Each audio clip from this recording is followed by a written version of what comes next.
চট্টগ্রাম নগরীর আন্দরকিল্লা এলাকায় অবস্থিত এই ঐতিহাসিক মাজারটি শুধু ধর্মীয় স্থান নয়, বরং নগরীর ঐতিহ্য ও সংস্কৃতির অবিচ্ছেদ্য অংশ।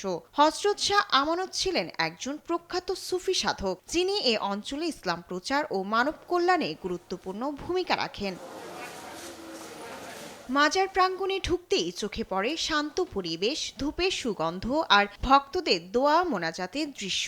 কেউ কোরআন তেলাওয়াত করছেন, কেউ বা নীরবে প্রার্থনায় মগ্ন।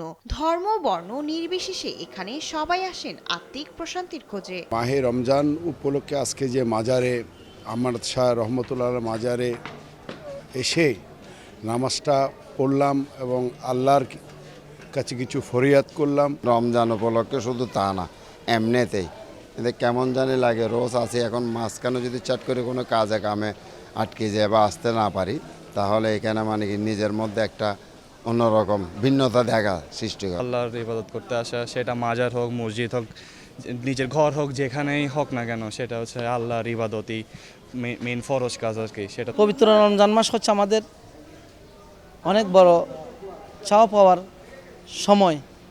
এই সময় আমরা আসতে পেরে অনেক শুকরিয়া আদায় করছি আল্লাহ দরবারে। ভিগো ওয়্যার গার্ড প্রয়োজন মতো বাঁকানো যায়, অধিক চাপেও ভাঙে না। ভিগো। যার যার মন থেকে সে আসে এবং দোয়া করে, নামাজ পড়ে। এখানে নামাজ পড়ে মনটা অনেক শান্তি লাগে, স্বস্তি লাগে। সেই জন্য আমরা এখানে আসি নামাজ পড়ে আল্লাহর দরবারে যাতে শুকরিয়া আদায় করার জন্য। ওনার কাছে যে দোয়া প্রার্থনা করে, যে আশা নিয়ে আসে, ওই আশাটা পূরণ হয়। স্থানীয় খাদেম জানান, এখানে প্রতিদিন বিপুল সংখ্যক মানুষের সমাগম ঘটে। কেউ রোগ মুক্তির আশায়, কেউ মানত পূরণের জন্য, আবার কেউ আত্মিক প্রশান্তির খোঁজে আসেন। আমরা কি বলবো, চট্টগ্রামের মানুষজনই তো জানে। চট্টগ্রামের মানুষজন আমানত শাহ হুজুরকে একজন অভিভাবক হিসাবে মানে। উনি প্রায় 90 লাখ বিধর্মীকে মুসলমান করেছেন। ওই করাটা তো এমনি আসে নাই, উনার আল্লাহর প্রদত্ত নিয়ামতের দ্বারা কিছু কারামত দেখিয়েছে।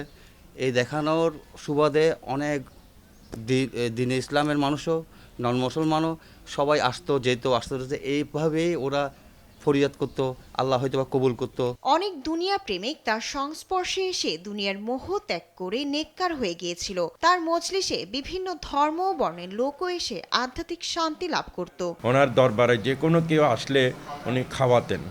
এই ধারাবাহিকতায় আমরাও বাবাজান কেবলার দরবারে এখানে ওই খাওয়া করতেছি।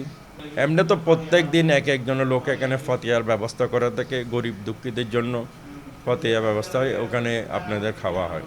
চট্টগ্রামের ইতিহাস ও সংস্কৃতির সঙ্গে ওতপ্রোতভাবে জড়িয়ে আছে এই পবিত্র স্থান।